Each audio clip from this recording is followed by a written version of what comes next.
Huynh and Beth Skelton, thank you so much for joining us on Highest Aspirations. It's an it's an honor to be here always, Steve.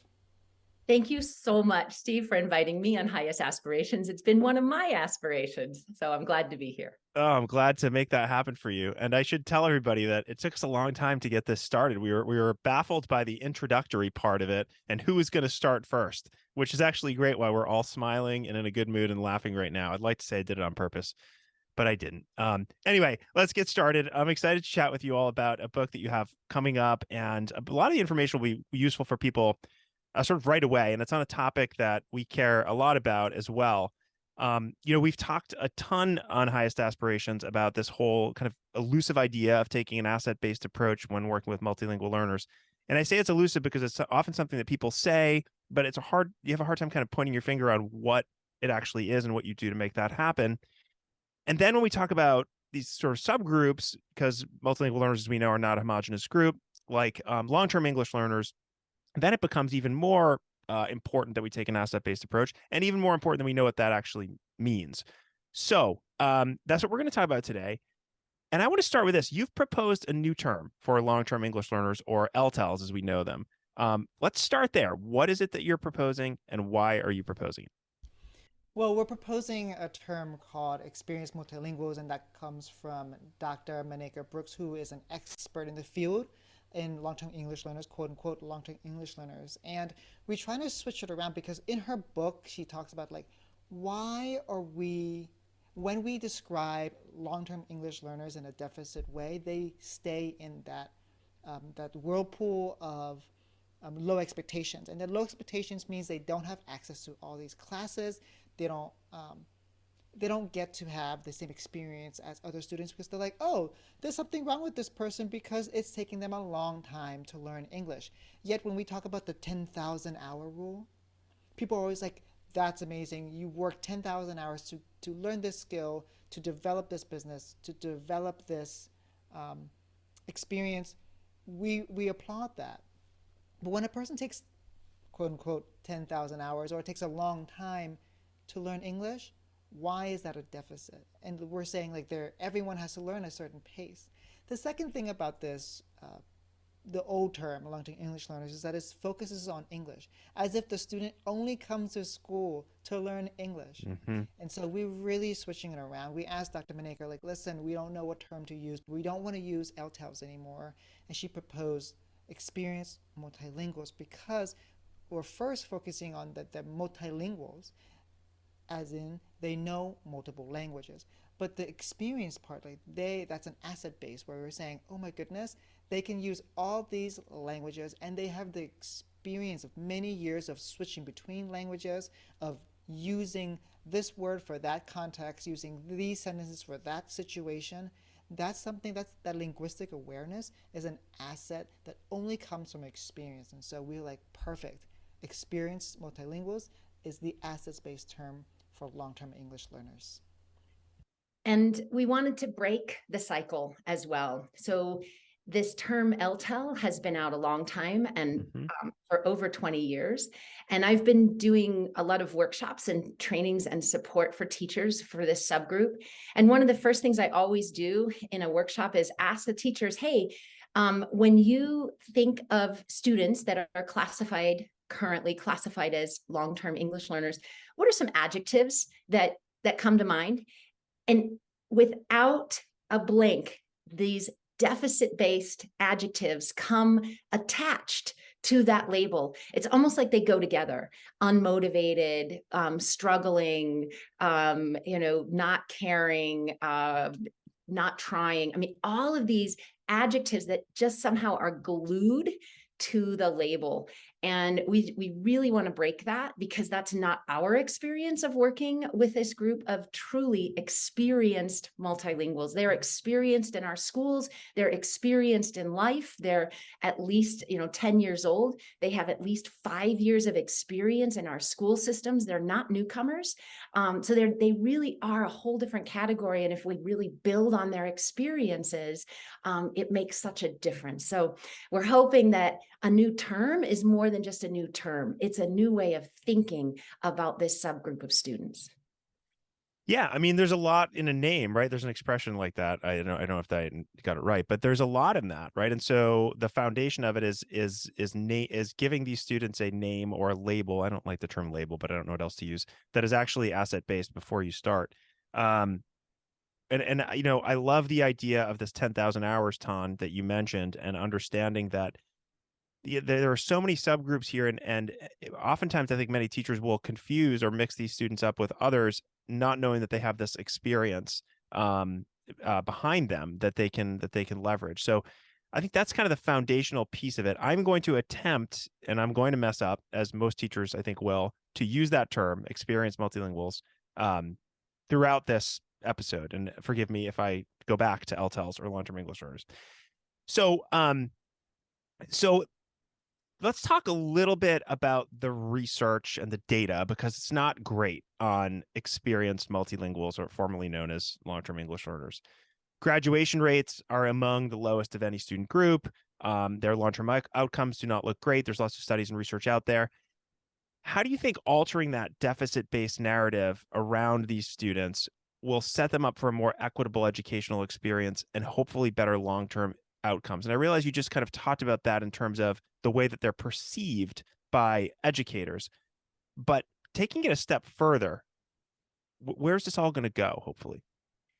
So this is really at the heart of it, right? So what we found with our research, reading Monica Brooks' research, research from Karen Thompson out of Oregon, what really is happening for a lot of these students is that because of that label, because of their classification through really in many places no fault of their own, they are still classified as language learners after 5 or more years.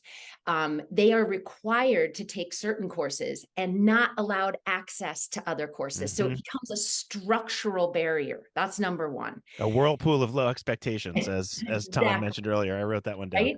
Another thing that happens is that the kids themselves take that on. So I have interviewed for the book and for my own work, my own students and other students, interviewed them about their own experiences. And honestly, when I asked, like, why do you think you're in this English language development class, like this required course, for example, I have had students say, because I'm dumb. Ugh. They take it on. So now they don't believe that they can also achieve. So there's a lot of structural, there's practice kinds of things that we have to change. There's attitude changes that'll happen. And I'll tell you a story of a student who fought back. And this was one of my own. And he was in my English language development class. And it was a replacement class for his English language arts class. And so that he was getting his English through my course. And he begged and he said, please let me go to the grade level English language arts class. I know I can do it. And I need that class. I'm like, why do you want out? Like out, quote unquote, like we're in jail, right? Like, why do you want out of the English language development course? And because I knew his scores on all the tests. And I'm thinking, he's going to really struggle in English language arts, right? And he said, look, I want to go to this college. And if I don't have 4 years of English language arts on my transcript, I will not be able to get into the school of my choice in order to become an engineer. Like he already had this frame. He was ready to roll. And how can I possibly hold that back? I talked to the administrator. I talked to the English language arts teacher. I said, this is on a trial basis. I'm here to support. I told him, yes, you're going. And if you ever have any questions, come and ask. I can support you through this. Well, I never saw him for the whole year. And at the end of the year, he came by, thanked me very much for letting him go. And he had a B in the class and he passed and he was on to the next year in English language arts. So that was a motivated kid who had this view, who also got the system, right? And that's an unusual case because most students just go along and do what we tell them and have no idea that they may not be having full graduation credits or that the courses that they're in high school are not leading toward what they need for their future plans. So it's structural that we want to change, but it's also attitudes and it's teachers believing, and teachers like me, right? Believing you can do it. Yeah. You can. We'll put supports in place. I know that you can achieve. Yeah, and Ton, I'll let you jump in a second if you want to, but what you're bringing up is really interesting because you're talking about a student who's really, really motivated. And having taught high school for, a long time before coming to Ellevation, I know that not every student has the ability, or they may have the motivation that this young person had, but they may not know exactly what they want to do in their future, right? Most don't. Kind of leads me to my next point, which is about like, what do we need to do structurally to make sure that for every one of those students that you just mentioned, there's probably 10 that aren't going to advocate for themselves in that way. And that's in many ways our job to do. So I want to get into that piece next, that like structural piece. But Ton, I want to give you a chance in case there was anything that you wanted to add on to that. Yeah, I will just actually have Beth talk about, like, describe how do we define long-term English learners so that people get a picture of that, and maybe paint a picture of a student who is a quote unquote long-term English learner. So I can tell my own story of being one. Sure. So in the United States, students are assessed, as we know, everyone listening to this podcast, if they speak a language other than English at home. And then they're in this system. And depending on the state that you're in, you're either using the WIDA access test, or you're using the Texas TELPUS test, or they're tested on a California test, or wherever they are in the US, they get a test every year. And depending on your state, in addition to having a certain number on that test, that final language development assessment, you also have other requirements such as grades in certain courses, or the state test at the end of the year in math and language arts, that you have to have a certain score on each of those. So actually, we're asking our long-term English learners, or our experienced multilinguals, to have higher higher test scores than students who go home and speak English. It's like they have extra burden to prove that they can succeed. And so that's this group of students that in many ways, like the one that advocated for himself, and you're absolutely right, Steve, that's the anomaly and why it's stuck in my mind as Yeah. most students are like, they're just going along, trusting the system, right? Oh, I guess I have to be in this course, and they might grumble about it, but they're not advocating to get out. And so how do we shift our own mentality? Like, they can succeed. And how do we simultaneously then support the language development that is still ongoing, right? It's a long-term process. How do we support that language development, as well as giving them access to advanced placement courses, international baccalaureate courses, our honors courses, because there is nothing cognitively wrong with any of these students. They just haven't been given the opportunity to demonstrate that because of their language development score on one assessment. So Tan has a personal experience about this situation as well. Yeah, so when you hear me speak, writing is a different thing, but when you hear me speak, like, you can tell that I am a fluent English speaker, and like English is my strongest language, even though I speak multiple languages. But when you look at my transcript in high school, it was a 4.0. Right? I was on like all these distinguished honor lists, yet when I got my SAT score, so this is like me being in school, it's like 10th grade, 11th grade, getting my SAT scores. At that time it was 1,600 get a perfect. The Mm-hmm. average was 1,100. I would be embarrassed for you to guess. I'll just tell you my score for SAT, after having gone through an English only system from basically kindergarten all the way to 11th grade, was 910. Mm. That is low. And like, how did I get A's in all of my classes? How was I given all these awards, and yet my reading, writing, mathematics skills were so low? Because I got by my language skills, by my spoken English skills. I could read and write, but not at grade level. And that test was on grade level to see what I could do.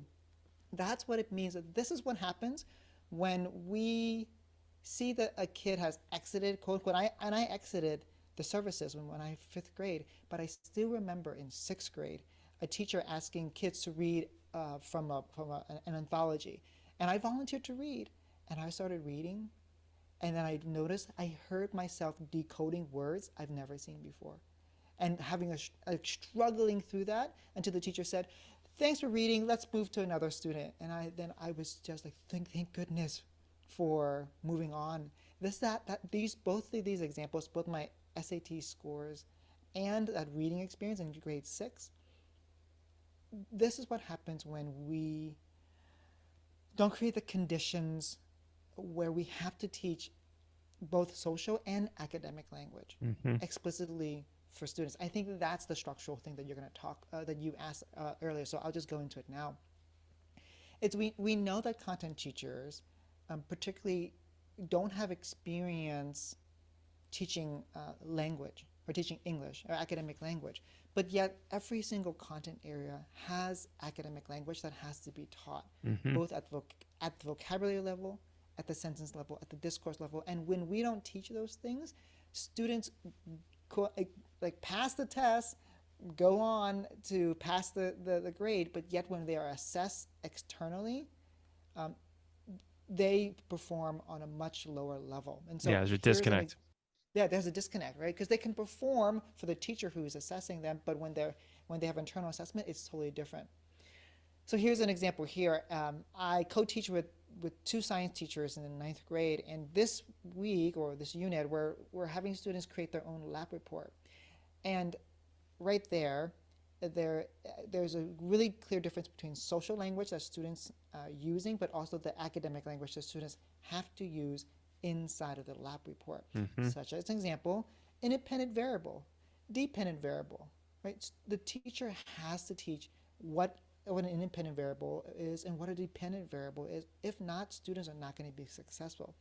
So let me give you an example of a student. One of my students, he is changing he's investigating if the location of a plant determines how many stomatas they have. A stomata is like, if you look under the leaf, and like if under a microscope, there's little holes where the oxygen goes out and carbon dioxide goes in. And so he's investigating, if I take a leaf from on the field and a leaf that's in the shade, do they have different stomatas, right? And so we look at the vocabulary words, independent, dependent variables, stomata, control variables. But then now students have to write it in a sentence. Like the hypothesis is a very structured way of writing the hypothesis. You have to start with your independent variable and end with your dependent variable. So it'll sound like this. If plants are in a sunny place, then they will have more stomatas. Right? So students, like this structure, nobody is born with that structure, and we don't speak that way at the kitchen table. We don't say, "Hey, how you doing?" "Well, Mom, let me tell you about the stomatas that I found." Yeah. Well, and so the onus falls on content teachers to teach the language that the experts use in their field. Right? And so when we teach, when the teachers reveal this invisible language, students become successful. And that's the condition where experienced multilinguals become successful beyond their label. Right. And I would add all students, in general too. I mean, it'd be going through that. And I actually have to say that I have seen, and look, I'm looking at it from the outside looking in here, just speaking with people like you, experts in the field and teachers as well. I do think that we have some momentum right now with academic language and the way that it's working with content teachers. I look at it seems very different than when I was in the classroom. That's a while ago now. We're talking about 8 years, which seems crazy, but it is. But it seems like there has been some momentum there. And that momentum comes from a lot of, obviously, the work that you all and others are doing. And so I want to get into some of that work and talk a little bit about what we can learn from what you've learned in kind of writing this book. So tell us about the instructional framework that you suggest. We'll kind of start there for teaching experienced multilinguals. So we have looked at the big picture and said, how do all of these strategies and ideas, how does everything fit together? And we really lean in heavily to understanding by design, Wiggins and McTighe's framework. And it's basically, how do we take that and add language all the way through? So with all the work that I do with teachers across the country and internationally, and Tan's work with all of the teachers in his school and internationally with his work, what we often find is that teachers are great about planning lessons, but that not every lesson always builds toward wherever they're going on that kind of summative or end of unit assessment. And so we really start there at this end of unit assessment and getting into what's the language in that. clearly you've got the content. You're the expert in your math, your science, your humanities. You're the expert in that field. You know that content. But what's that hidden, as Tom said, revealing the language, or as we call it in the book, and you've heard it in language circles, unpacking that hidden curriculum of language, inside the box of your content curriculum. And so as we look at that final summative project, that's the starting point. And then building out lessons, daily lessons that lead toward not just the content, but also scaffolding each of the language pieces.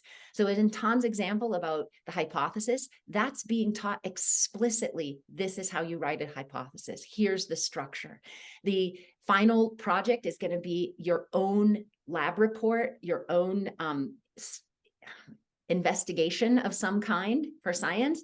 We are structuring not only how to do that investigation, but also what that final report looks like at the big picture level. What are all the pieces? When do I use the word I? And when do I stay in third person? When do I use the passive voice? Like it happened, something happened, right? They have to actually learn that in the context of the lab report, and it's a perfect place for learning all of that language. But the teachers themselves have to become aware of what that hidden language is, because as science experts or math experts or humanities experts, they just take for granted that language. That's their world. They're swimming in it. And so we're trying to tease apart and make very, very clear that in the final assessment, there's hidden language. Let's make that explicit. In your daily lessons, there's hidden language. Let's make that explicit.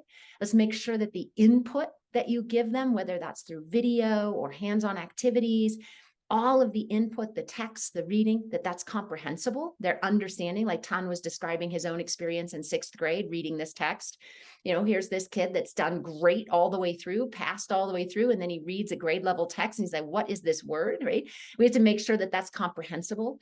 And then finally, when it's time to output, either speaking or writing, how are we supporting that speaking and writing so that it's beyond social language? Because Tan sounds great when he's talking to his partners in his team about his comprehension, but it's social language. So how do I add language even to the output so that all the way through, from assessment to daily lessons to that input and then the final output, I'm adding that language piece all the way through each part of the framework. It's really, we have a metaphor for it. Todd's favorite is like, you can't see the forest through the trees, right? We're going to say, let's start with the forest then, or what we would call the orchard. And we changed it because the orchard is the big picture. That's your final assessment. That's where all the blossoms, the blooms, the fruit comes out, right? That's the big orchard. Each tree in that orchard is contributing. Each tree is your individual lessons. The rain, the sun, any food, like fertilizers that you put on it, that's your inputs. Those are all the inputs that are going to help that fruit grow. And then the fruit, that final product, that's what you are speaking or writing at the end. So that's our metaphor for the framework is the orchard, the individual trees, the fruit, the inputs, the sun and the rain. So hopefully that's a visual that makes sense to teachers as well. Yeah, I love that visual. And of course, there's a metaphor, which is great and something that we can visualize. I mean, as you were talking, Beth, I mean, a lot of this to me, it sounds like backwards design with a with an extra additional focus on the academic language that teachers may be just kind of accustomed to over time, right? I mean, so this isn't like totally breaking a system. It's really just thinking more deliberately, stepping outside yourself a little bit, being a little bit reflective. And something that's going to improve practice in general. It may require a little shift in muscle memory, particularly for people who tend to be a little bit improvisational and on the fly. And I consider myself one of those people. But people like me can always learn to be a little bit more strategic, and that's an advantage, that they'll have moving forward.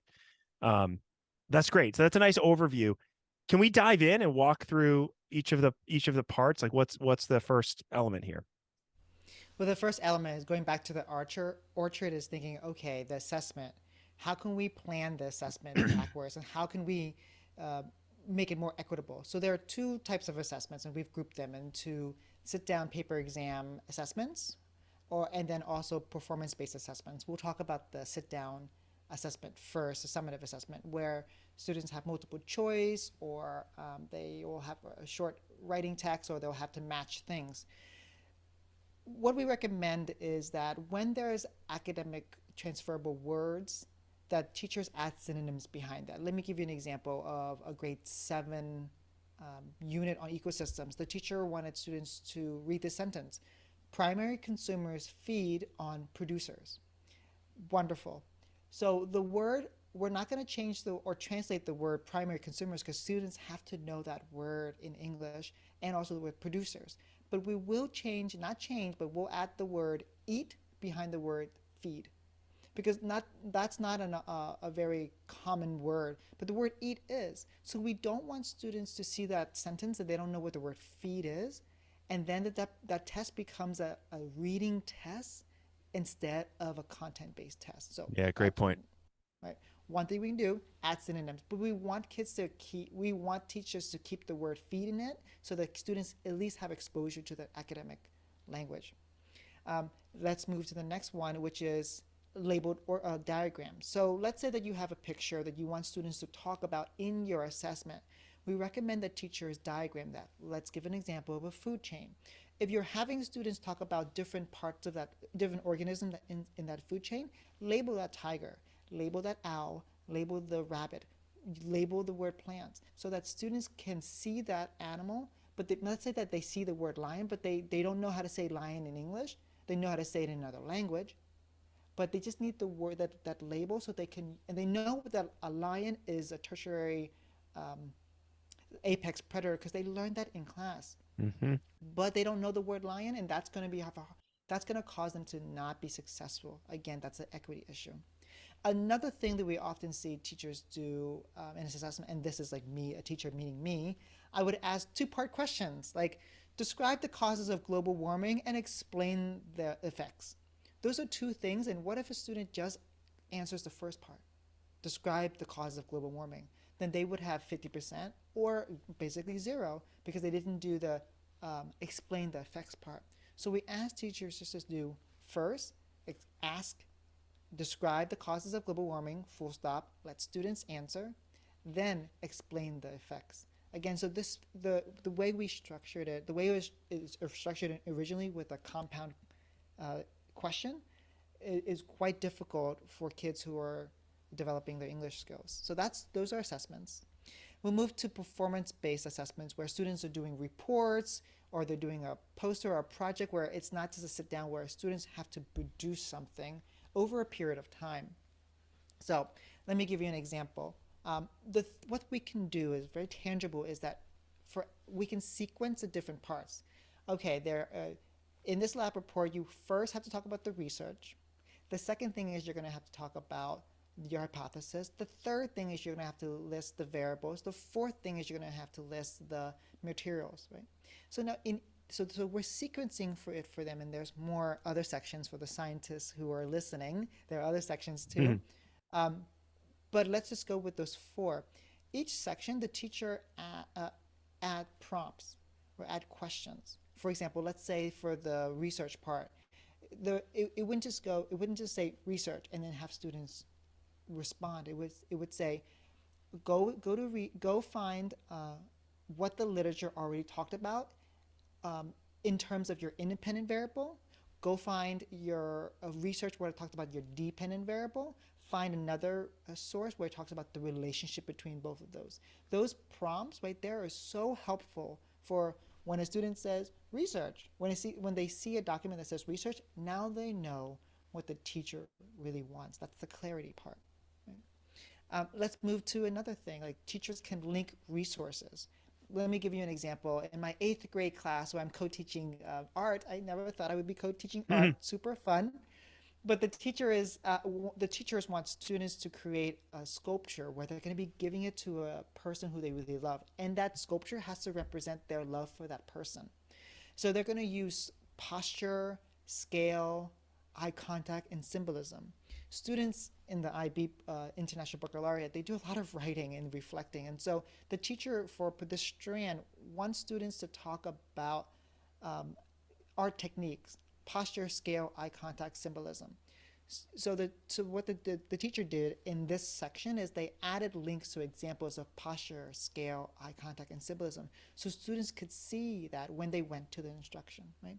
A simple thing as just as linking on the instructions for students it will go a long way.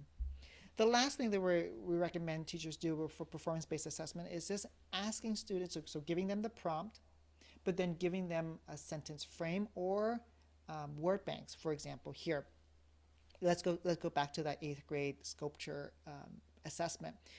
The sentence starter is, the main colors I've used in this piece are and are used to represent blank, blank, blank. For example, the color was used to communicate. And I got that only because I sat next to my art teacher colleague and asked, okay, you want them to talk about art technique. What is the language you would like them to use? Can you give me a model response? If you were to answer this, what it would sound like. He then said the sentences, and then I just wrote out the frame, and I took out everything that he said that was the content. And I said, is this something that you would want to give kids? And he said, yes, this is exactly what we want. And the best part is, I was planning for the multilingual students in my class, but he liked it so much that he used it for all students and asked all students to use it, because students aren't born artists. Well, they aren't. Well, many of them are. They're born with artistic techniques, but they aren't born with the ability to speak like an artist. And so we have to, right? Or scientists or historians or anything else, right? Exactly. And so those are recommendations for the performance-based assessments. The goal is to make sure that assessments are equitable. We're not, in our book, when we are recommending these things, we're not saying dumb down the curriculum, lower your expectations, reduce the standard. We're saying keep them high. Let's provide scaffold so that they're successful. We always use the phrase, what are the conditions we can create for students to be successful for the long term? And just like we're nurturing our orchard, what are the conditions for that orchard to produce fruit in a year, in 2 years, in a month, in a season? And again, that goes back to the backward planning piece a little bit and adding that extra element to, and I love the orchard example, to make sure that the fruit, it ripens, right? And becomes what it needs to be, instead of just haphazardly throwing things in along the way because, time's going by quickly and you need to get the lesson delivered, right? This is it's much more strategic in the approach. And again, it does require a bit of an extra step, but not that much. You just outlined some things, Tom, that are very, very simple and easy to do. And you mentioned the assessment. I know that's only one part of the framework. What other parts are there? Well, Tan basically set up the second one already, which is he's got the whole orchard, right? Now, each tree in that orchard has to contribute somehow. So each lesson has to contribute to the language and the content. And the way this was developed is basically what Tan was saying about that model response. What does it sound like? What would it sound like at the end of this one lesson? And a lesson could be, one class period, a couple class periods, but, basically one lesson. What would it sound like if students answered your key question or your essential question or your, guide, your prompt? What would that sound like? And then you kind of just write out your own model response. And then what's the content and the language in there, and you can backwards plan that lesson.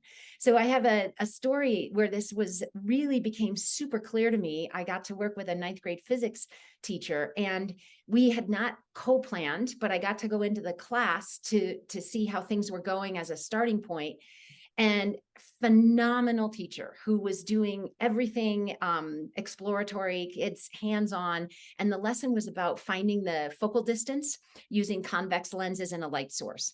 And so here I am in this class, and the kids were from 13 different countries, something like that, and all kinds of languages going around, English for keywords, but you heard just lots of languages. And they were all super engaged in creating their own tool to find the focal length, right? So I'm observing, it's a really engaged lesson. And at the very end, the teacher gives the students the prompt, describe how you found the focal point or something. Oh, he said, no, he said, explain how you found the focal point. That was the prompt. And one student said, well, it gets bigger when it gets closer. And that was the end of the explanation. And the teacher responded to the content, which is right on. Like, I get it. That's a physics teacher who is excited that the student is getting this idea of size and distance, right? And getting closer and getting bigger and all of that. Mm-hmm. And I'm in there listening with my language eyes, and I'm like, I'm not sure what it means. I don't know what's getting closer to what. Like, I didn't get anything in an explanation. So we sat down after the lesson and I said, so what would a scientist say if they had absolutely understood this idea of focal length and finding it using all of the terms? And so he kind of wrote that out, and I said, super, how can we get our students to sound like that by the end of the lesson? And he was like, he got it. He's like, oh, I would need to make sure they had a word bank with convex lens and light source and distance, and all those words would have to be on there. So they use that. And I'm like, that's great. Anything else? And he said, oh, I could probably do an if-then clause, like frame it. So like Tan said with the hypothesis, just to explain what was happening. And we looked at his model response and then came up with, here are some possible frames.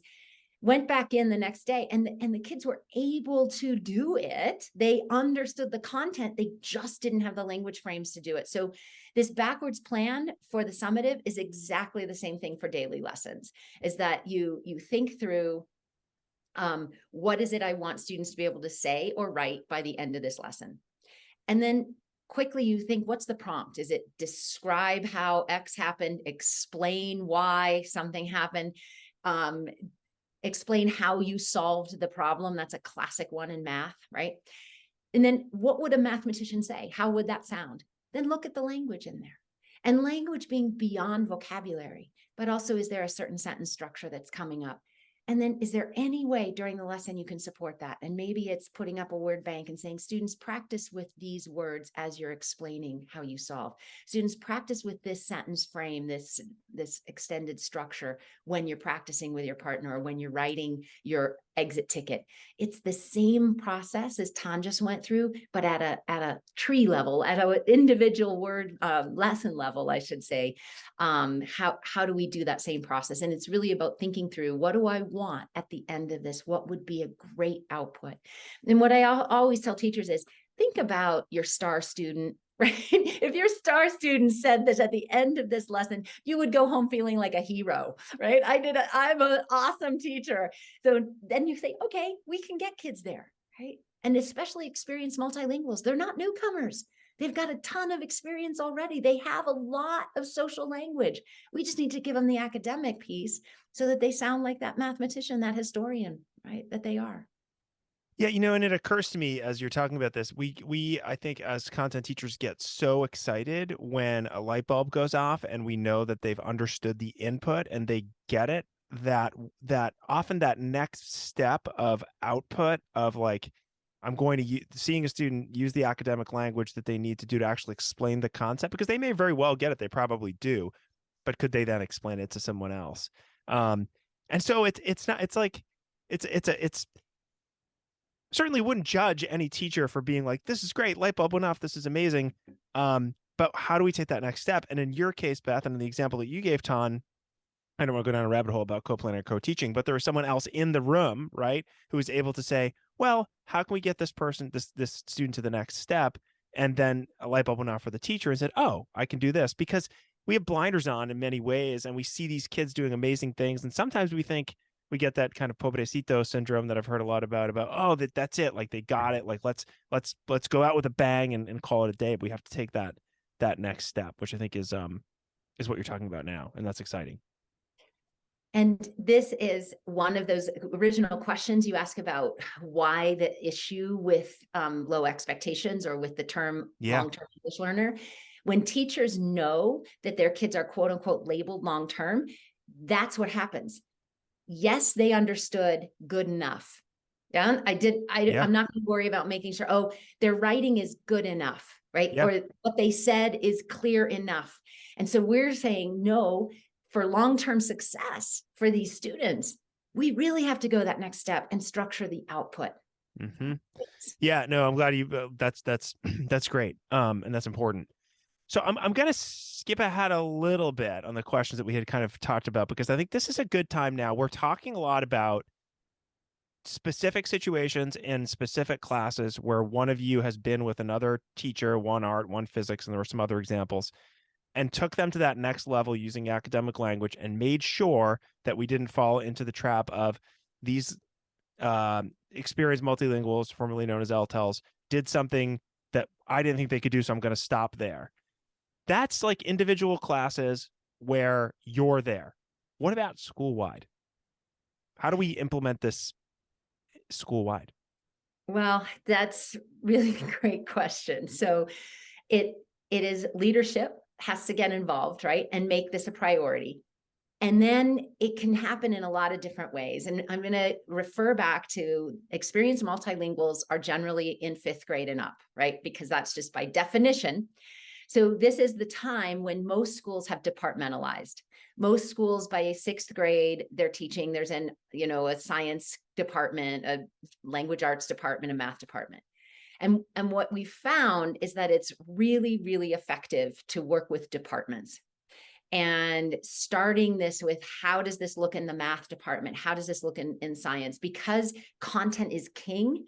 If we can build the language around that content and just go with that, right? And so that's why we kept giving examples from content areas, because we have to run with, yes, content is my driver, and the language for that content has to come in with it. So when you say sorry to interrupt, when you say content is my driver, are you saying that from the perspective of the teacher? Yeah. Or so just the department in general? Yeah. Yeah, from that department generally. I agree with you. I was just curious. Yep. Yeah, that's where your standards are. And it's then saying, okay, but there's all this language in that standard or in that content that we're going to help you unpack. And so how that can look in a lot of different ways. It might be starting with student work, and that we analyze student work, bring in the work, like the exit tickets. It could be something really like a paragraph. And I'm doing this work right now with a district in Chicago. And I have kind of once a month during their team planning times, we focus in on strategies, but we start with student work. What are students doing? And then say, how do you build from there? And like I said, it could be as easy as an exit ticket coming out. What kind of language are you seeing in that exit ticket? What is the language telling me about their comprehension and their ability to express themselves? So it's departmental work, but it's systematic over the whole school. You can start with student work. You can do lesson studies. That's down at like the far end of how do we work together, where maybe as a department, we plan a totally great lesson, and you might bring in your English language development teacher. This is again where leadership comes in, because it might mean like release time for 1 hour during the day. And we co-plan just what we think is going to be an awesome lesson. And then that team goes in and watches the kids during that lesson. And we're watching the students. How are they outputting? Are they using the language? Are they getting the content? Because we planned around making it comprehensible and making sure the output was going to be, academic. So then they get all that information from the lesson study and then report out. And then the other teachers that observed, they get to go in and do that again in their class. If it's the same, lesson, they get to practice it again after making any tweaks. So we talk about everything from the individual student level, system-wide, to whether you can co-plan or co-teach with an English language development teacher in the school, or with your department at a lesson study level. And it's where leadership comes in and says, I believe in this enough that I'm going to provide, whether it's embedded time during the school day for you to co-plan, or time with release, meaning there's going to be a couple of subs coming in the building once a month that they're going to cover for that co-planning or for the lesson study. And so there's a lot of different ways that we talk through how leadership can really support this systemic implementation of these ideas. With the support, like you said, it's great when you've got two brains thinking it through, both the content and the language person really supporting each other. And the reason we want that is because there is something called the teacher lottery, the concept of the teacher lottery, where like you have let's say you have four science teachers. And word gets out that this one science teacher is particularly successful, or the results of this one teacher is pretty high when you look at the standardized assessments. And the parents and the students are clamoring to get into that class. And that's a teacher lottery. And we would want our children, if we had children, to go into that person's class as well. Yet, what about the other 3 teachers? And this model where we're saying, look, we can all learn to create the conditions where experienced multilinguals are successful, so that not just a group of students is successful because they are lucky to have this teacher, but that all students are lucky because they're at this school. And that's the equity part. Yeah. Yeah. And I think, it takes a little bit of everything that Beth, you described. And, Tom, what you just mentioned is when I was teaching and I knew somebody was doing something great in my department, I would want to go into that class and figure out what they were doing, and vice versa. There's just not enough time to do that, so that's where you need those structured situations where you're looking at things from a school-wide level. But if we're seeing success, then we're obviously more likely to go down the road of trying to make some changes. So I got a little bit out of order there, and we're kind of short on time. So I want to begin to wrap this up, and I want to talk about the title of the book. Comes out in May. But the title is a play on words from the term LTELs. What is it, and what was the motivation behind that? The title is Long-Term Success for Experienced Multilinguals. And yeah, we kept that word long-term, but we twisted it, right? It's the positive, that it is a long-term process, and that our students will have long-term success if we create these conditions for that long-term success. And like the orchard, you baby it, right? There's lots and lots of inputs all the time until you get the fruit. And we're trying to see this as that process and continually creating the conditions. So it really takes a twist on the deficit lens of long-term and makes it the positive. And then we also wanted to make sure that the asset-based term of experienced multilinguals was in the title. And it's really about this success beyond the classroom, but into their lives. And I think that changing any term is also a long-term process. So it's got a lot of layers for why the title. Yeah, for sure. But I love it. I mean, the very beginning of it, you lay it out in an asset-based way right away, which I think is what you need to do when you're doing the work that you all are doing. Tell us how can people, so the book's again out in a couple months from when this episode will air or will come out. How can people learn a little bit more about the work that you both are doing? Ton, you've been on before, but I'd love to hear, both of you, how people can learn more about the work specifically on this particular topic between now and when the book comes out. Well, you can find it on, if you just type in long-term English, long-term success for experienced multilinguals, you'll go to Corwin, and Corwin you can buy the book there. It'll be available on Kindle and print.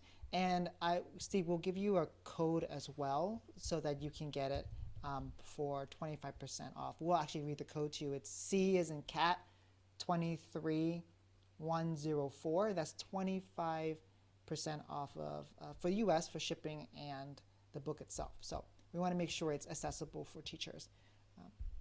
Amazing. That's never happened before. That's a first on the almost 300 episodes that we've done. That's exciting. We'll put that in the show notes as well and in the blog post so folks can do it. I love that you're doing that. Thank you so much. It definitely sounds like well worth the time to take a look at the book. Beth, how can people learn more about the work that you're doing? Tons all over.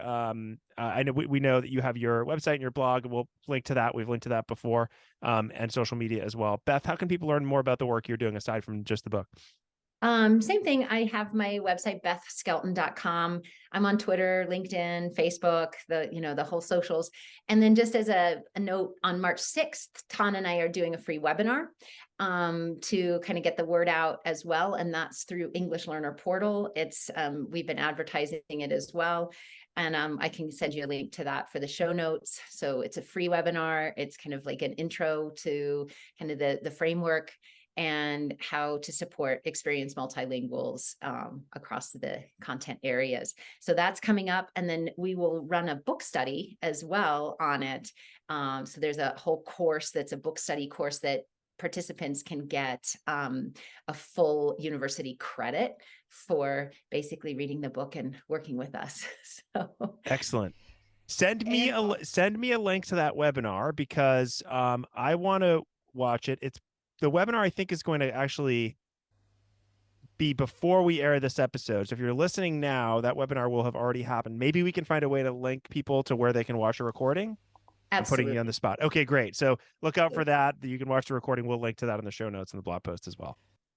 And also, we're going to be hosting on ML Chat Book Club.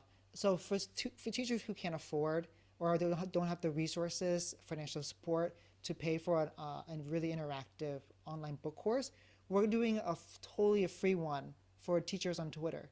In the summer or possibly September, we're still deciding, but we promise to create a book study where teachers just buy the book, and then we'll go through like a 7-week process of just reading each of the chapters and then having teachers interact and engage with the activity. So that'll be free on Twitter as well.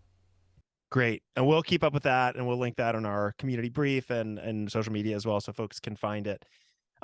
We're going to have to wrap it up here, but I really, really appreciate both of you coming on, Ton. It's always a pleasure to speak with you. And Beth, I was saying before we started recording, I don't know how we haven't done this before. I'm so glad we did, and I hope that we can do it again soon. People know that I always ask folks about books or other resources. We're going to leave that, but I'm going to ask you to email me any book that you might be reading right now, aside from the ones that you're writing, so that we can share those in the show notes and the blog post as well. So I didn't get to that question, but it will be in the blog, which you'll find at elevationeducation.com/ELL community. And with that, thank you both so much for joining us. Really appreciate it. Thank you so much. Steve.